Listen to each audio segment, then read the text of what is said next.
And then this weekend was the the lover. Let me tell you about the lover, because I'm just fresh from it. I'm just coming and I'm still full of it. No. It's like, what would it be like once you got earth and you got choice? Once you can put boundaries, once you're not this helpless child pretending to be a woman, or over intellectualize woman to compensate for your insecurity. What would it be like to walk into the world with that feeling that we feel when we fall in love?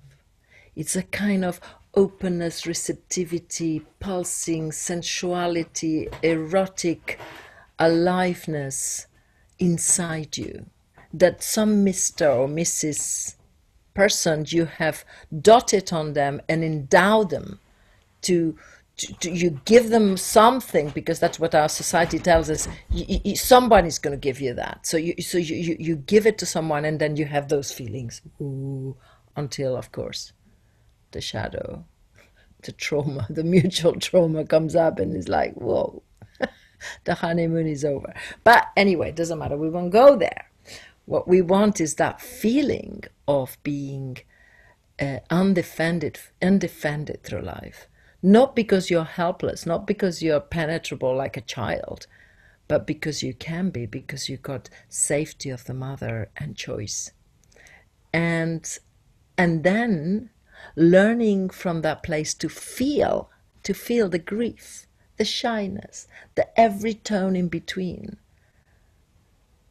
as a feeling quality in the body, and not feed it to the monster mind that takes you into profound suffering.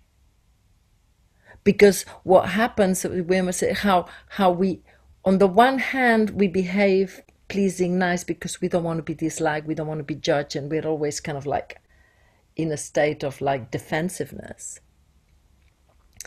And so we are kind of subtly evoked all the time.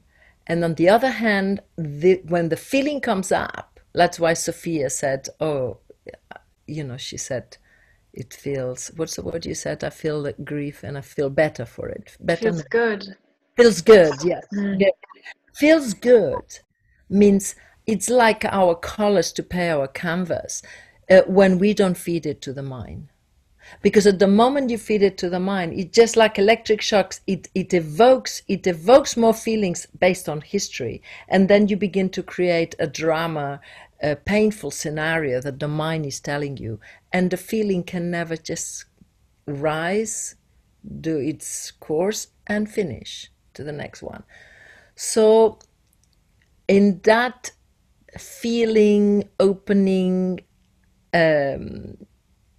intimacy with one another, and dropping our need to control and to be unauthentic in order to be liked, the field that was creating was so much radiance and love and eroticism. That was awesome. Because they've been together now since, well, we began in February. And it's like, for me, the lover is almost like, going back to what I was saying, that capacity to perceive life in the body, in the feeling tone, as sensation. And it brings the exquisiteness, it brings the poetry, it brings that intimacy that we're beginning just a little bit, even though we're in screens, that intimacy of being naked in front of another and not making conversation, not knowing what's going to happen, like lovers,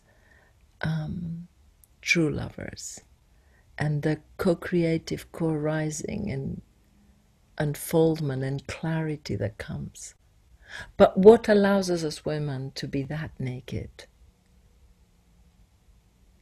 that flowing with the waters within, because the lover is the element of the water, the power of the water. It's just like, without shape, it can destroy everything. And it's got no resistance. There is no impact. It can just eat up a whole city and without any solidity, without any bash, boom, boom. Yeah. So that is kind of like the state of the lover. And I know as women, we long that. That's why we long for a man or a woman or whatever orientation you are, to be in that state, because that is homecoming. And we want the prince or the princess to come into our life, to kiss our lips, to make us awake. But not really. They never come, because it's inside you. And I was listening today to the WhatsApps, and